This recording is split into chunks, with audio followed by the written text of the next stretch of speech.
isaanii kanallee ummata kanaaf sagalee ta'uu dadhabne. Hamma isaanii kan ummata kanaaf dubbachuu dadhabne. Ummata kanaaf yoon dubbadhe gandummaan on jettu jettanii warra baqattaniif har'a ganaan waan barbaadan jedha. Ummata ajjeefamaa jiru kanaafan sagalee ta'a. Ummata duguugamaa jiru kanaafan sagalee ta'a. Gandummaa dhiisee waan barbaade naan ajajichiisu har'a ummata Wallaggaa finaasa. Ummanni Wallaggaa har'a qeesaa keessatti xiyyaaraan tumamaa jiru.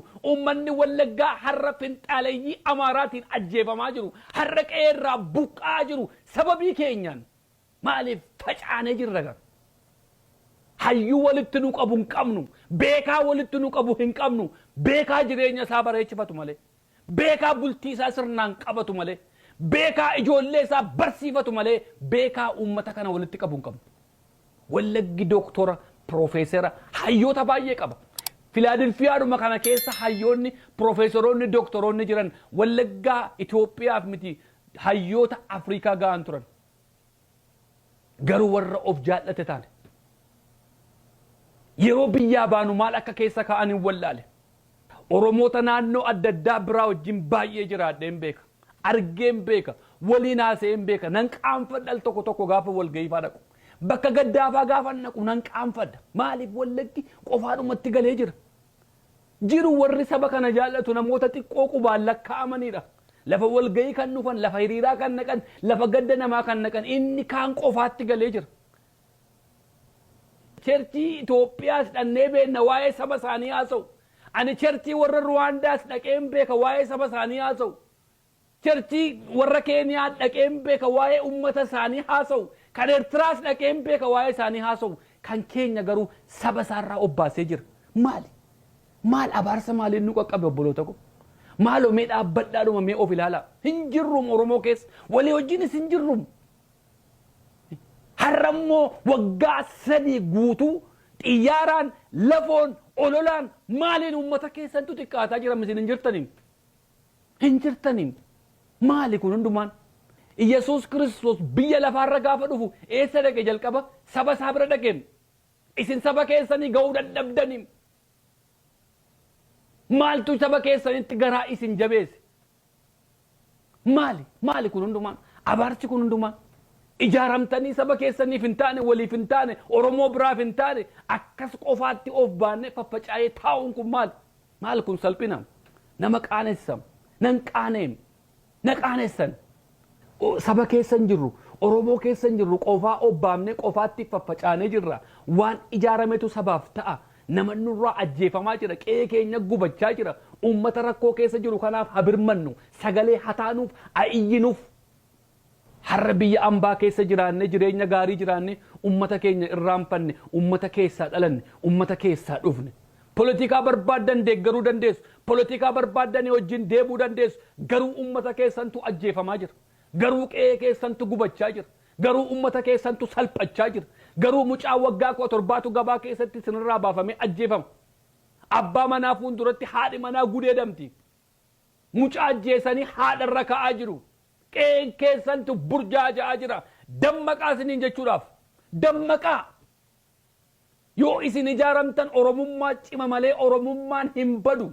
Of hin goyoomsinaa kanaan. Namni gandaan ijaaramtan jedhee isin qeequ hin jiru ijaaramaa. Yoo isin ijaaramtan ummati keessan kan kabajamu. Na yaadadha waggaa darbe tokko magaalaa Winnipeg keessatti gurbaan beegii tokko harka namaatti ajjeefame. Ijoollee ollaati. Magaalaa Kobore wal beenna. Akka waan kana dhageenyeeni awwaala isaa qaqqabanna jennee halkan asii kaanee halkan guutuu oofaa bullee magaalaa Winnipegin galle hiriyaa kiyya ifaa jireenyaa wajjin.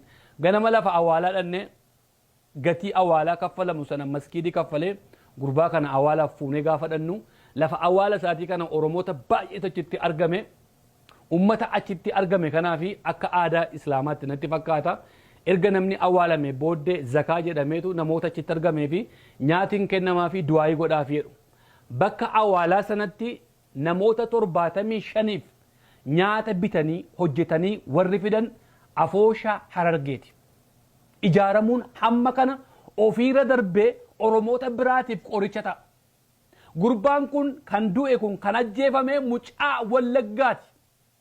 ijoolleen Wallaggaa warri miidiyaa irraa haasaa magaalaa sana keessa jiran illee kan hin doogayin dhumne jira.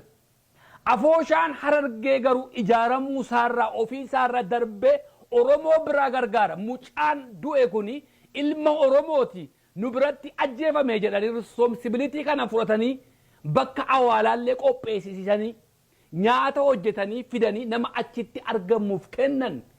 Bu'aan ijaaramuu isa kana. Sababii in ijaaramneef ba'aa Oromoota biraatti taata. Yoo ijaaramte garuu ofii kee irra dabartee kan biraa gargaarta. Har'a maqaa uummata Oromootiin Afooshaa Harargee magaalaa Winnipeg hin galateeffachuu barbaada. Galata guddaa waan baay'een irraa baradhe. Waan nu barsiisan. Yaa obboloota koo ijaaramuun baay'ee barbaachisaadha. Namni akka wal beekutti wal cinaa dhaabbachuutti keessumaa biyya ambaa kana keessatti. Walii keenya malee waan biraan qabnu. Yoollee jiraatti wal gargaaruu dadhabde du'aa kee irratti wal gargaarta ijaaramuu keessa bu'aa kana jira. Kanaaf ijaaramuun keenya Oromummaa keenya hin balleessu. Oromummaa keenya cimsa. Oromoota biraa wajjin daran walitti nu fida. Nu cimsa, nu jajjabeessa. Akka Oromootti ijaaramuun, akka wal beennutti ijaaramuun Oromummaa cimsa.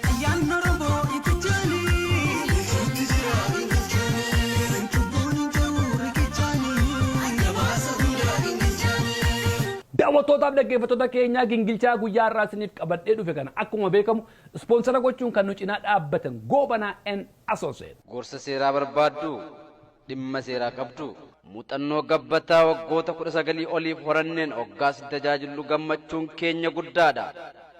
Goobanaa and Associates balaa konkolaataa, balaa xiyyaaraa, dhimma yakkaa, dhimma immigireeshinii, dhimma maatii dabalatee dhimmoota seeraa kamuu irratti tajaajila ni kennina.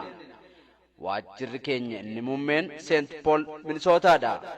Teessoon 2147 University Avenue West Suite 117 St. Paul Minnesota. Waajjira keenya isa damee Valentine 15720 Brixham Hill Avenue Suite 300 Charlotte, North Carolina 28277 jiruttis koottaa tajaajila isiniif kennuuf qophiidha. Tajaajila seeraa nuti kenninuuf maamiltoonni keenya ragaadha. Lakkoofsi bilbilaa 1888 Goobanaa 5 yookaan immoo 1888 4623625 Goobanaa and Associates. Goobanaa and Associates sagantaa keenya guyyaa irraa ispoonsara gochuu keessaniif kabajaaf ulfina guddaa isiniif qabna. Hawaasni keenya isteeta Ameerikaa magaalaa feetan keessa jiraattan dhimma seeraa yoo qabaattan gorsa seeraa yoo barbaaddan Goobanaa and Associates muuxannoo waggaa 19 ol qaba. Lakkoofsi bilbilaa 1888 Goobanaa 5 yookiis 1888 462 Sodomija didemishan balaa konkolaataa balaa xiyyaaraa dhimma maatii dhimma immigreeshinii dhimma yakkaa kamiifiyyuu Goobanaa and Associates bira deebii argattu. Sagantaa guyyaa har'aa isiniif qabnu asuma irratti golamnee jirra.